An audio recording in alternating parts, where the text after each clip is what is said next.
Assalamu alaikum wa rahmatullahi wa barakatuh, mes chers frères et sœurs. Nous continuons aujourd'hui notre série sur les 25 clés d'une vie heureuse. Nous nous étions arrêtés à la 6e clé. La 6e clé, c'est le fait de se tourner vers Allah Azza wa Jal dans les temps de difficulté et d'épreuve, mais aussi en temps de facilité. Mes chers frères et sœurs en islam, le prophète sallallahu alayhi wa sallam a dit « Sois attentif envers Allah et tu le retrouveras devant toi. Reconnais et invoque Allah dans les moments de facilité et de prospérité et il se souviendra de toi dans les moments de difficulté. Sache que ce qui t'a échappé ne devait jamais t'atteindre et ce qui t'a atteint ne pouvait jamais t'échapper. Sache aussi que la victoire vient avec la patience, le soulagement avec l'épreuve et la facilité avec la difficulté. » Et ce hadith a été rapporté par Tirmidhi. Mes chers frères et sœurs en islam, comme vous le savez tous, dans la vie, il y a différentes phases. Parfois il y a des hauts et parfois il y a des bas. Pour beaucoup, cela signifie alterner entre des périodes de facilité et des périodes d'épreuve.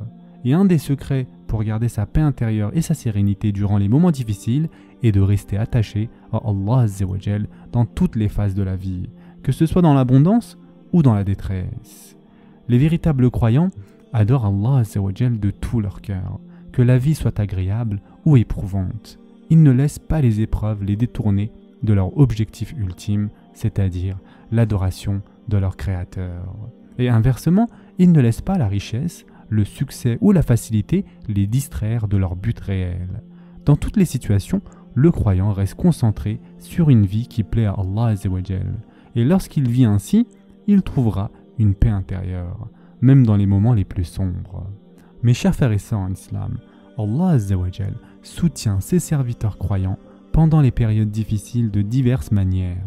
Ce soutien peut se manifester par des prières exaucées, par des interventions miraculeuses, par un sentiment profond d'optimisme et de sérénité, par des rêves véridiques, par de la facilité dans d'autres domaines de la vie ou une croissance personnelle significative à travers l'épreuve.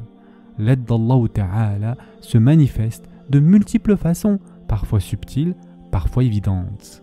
Beaucoup de croyants qui ont vécu cela témoignent que durant leurs pires épreuves, ils ont ressenti une proximité avec Allah Azza wa Jal qu'ils n'avaient jamais ressentie auparavant.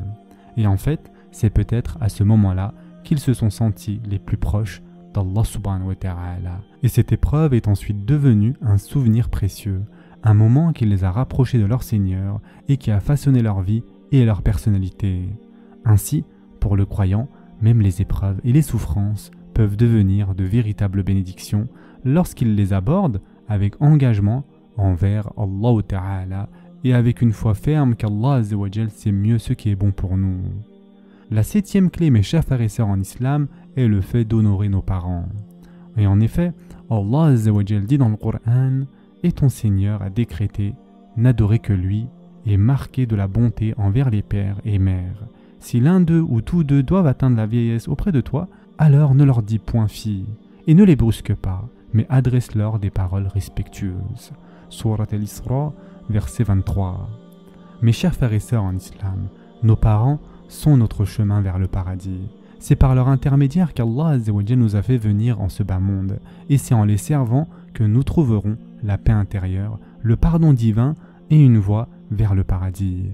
Trop souvent, les parents sont un bienfait d'Allah Azza wa Jal que l'on ne reconnaît qu'après leur départ malheureusement.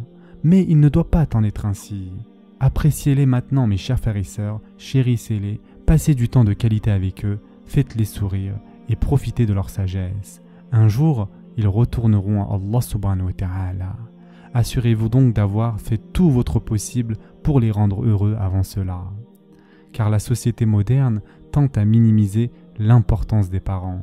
Les médias les présentent souvent comme dépassés, inutiles, voire stupides, et incitent les jeunes à les rejeter pour suivre leurs propres désirs. Cette culture toxique a engendré de la douleur, de la solitude et de la tristesse pour tous.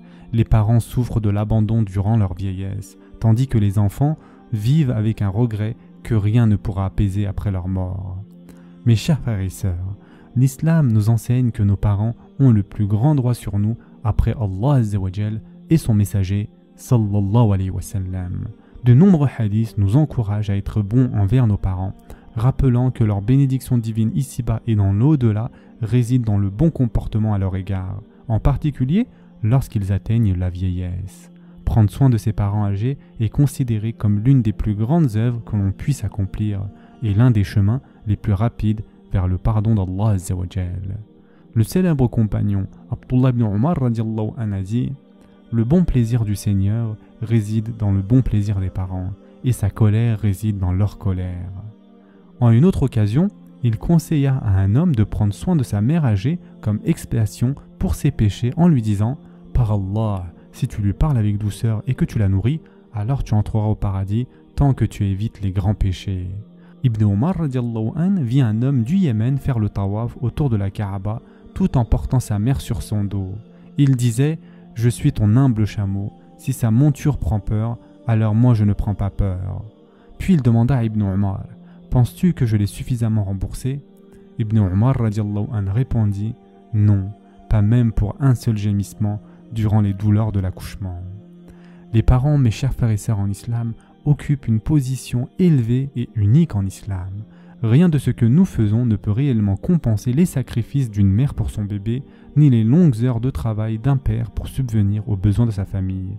Mais si nous faisons preuve de reconnaissance et que nous les traitons avec bonté, nous goûterons à la paix, aux bénédictions et au pardon à travers ces nobles actions. Notre bonheur est directement lié à la satisfaction d'Allah Azza wa Jal, et Allah Azza wa Jal est satisfait de celui qui fait sourire ses parents. Et pour terminer pour aujourd'hui, mes chers frères et sœurs en islam, nous allons voir la 8e clé, qui est le fait de préserver les liens familiaux, même si c'est très difficile parfois. Mes chers frères et sœurs en islam, Allah Azza wa Jal dit dans le Coran « Ô homme, craignez votre Seigneur qui vous a créé d'un seul être, et a créé de celui-ci son épouse, et qui de ces deux-là a fait répandre sur la terre beaucoup d'hommes et de femmes. Craignez Allah, au nom duquel vous vous implorez les uns les autres, et craignez de rompre les liens du sang. Certes, Allah vous observe parfaitement. » Surat An-Nisa, verset 1. Et le prophète sallallahu alayhi wa sallam a dit « Celui qui croit en Allah et au jour dernier, qu'ils entretiennent les liens familiaux. » Et ce hadith a été rapporté par Bukhari. Mes chers frères et sœurs en islam, que ce soit bien clair, nous avons tous besoin de notre famille, pas seulement de nos conjoints et de nos enfants, mais de toute la parenté, parents, frères, sœurs, oncles, tantes, cousins et grands-parents. Plus nous sommes capables de gérer avec sagesse ces relations, plus notre vie devient riche de sens. Allah Azza wa Jal nous a créés dans des familles parce que des liens familiaux solides sont ceux qu'il y a de mieux pour nous. Aujourd'hui, cependant, l'hyper-individualisme a détruit les liens familiaux. Les gens ne pensent qu'à eux-mêmes. Ils ne cherchent même plus à entretenir des relations sincères, même pas avec leurs propres frères et sœurs. Ils pensent qu'ils n'ont besoin de personne, qu'ils n'ont qu'à satisfaire leurs propres désirs. Peu à peu, ils s'éloignent de toute leur famille et deviennent des êtres solitaires centrés sur leurs propres plaisirs. Mais il n'y a aucun bonheur réel dans cet isolement choisi. Nous avons été créés pour former des familles, des tribus et des communautés, et non pour vivre égoïstement seuls. Maintenir les liens familiaux est un acte d'adoration majeur en islam. Couper les relations avec un membre de la famille sans raison légitime est un péché grave. Un musulman ne peut pas négliger cette dimension essentielle. Nos familles nous protègent des menaces extérieures. Sans elles, nous sommes vulnérables bien plus que nous pouvons l'imaginer. Regardons le cas du prophète Lut alayhi salam. Lorsqu'il fut envoyé à son peuple pour les détourner de leur déviance sexuelle et les ramener sur le droit chemin, il n'avait pas le soutien d'une famille forte. Et en effet, Allah Azza wa Jal dit « Il dit, ah, si j'avais de la force pour vous résister, ou bien si je trouvais un appui solide. » Surat Hud, verset 80. Sans tribu, ni famille solide, le prophète Lut alayhi salam ne pouvait pas les affronter physiquement. Finalement, Allah Azza wa Jal a détruit leur cité et a sauvé le prophète Lut alayhi salam et sa famille, à l'exception de son épouse qui fut anéantie, elle aussi, pour avoir soutenu les péchés de son peuple. Comparons cela au dernier prophète, Muhammad sallallahu alayhi wa sallam, qui naquit dans une famille noble et forte. Dans les premières années de la révélation, beaucoup de ses ennemis voulaient l'attaquer ou le tuer, mais une chose les retenait, sa famille. Même ceux de sa tribu qui ne croyaient pas en son message le protégeaient. Cela montre l'importance de construire une famille forte et soudée. Nos familles sont notre première ligne de défense contre les dangers du monde extérieur. Ne négligeons pas donc les relations familiales. Passons du temps de qualité avec nos parents, notre conjoint, nos enfants, nos frères et sœurs, nos grands-parents et toute la famille élargie. Le temps que nous consacrons variera selon la proximité, mais au minimum, essayons de passer du temps quotidiennement avec la famille proche et au moins une fois par semaine avec les membres les plus éloignés. Mes chers frères et sœurs en islam, il y a de grandes bénédictions dans le fait de préserver les liens familiaux comme une longue vie et une subsistance abondante.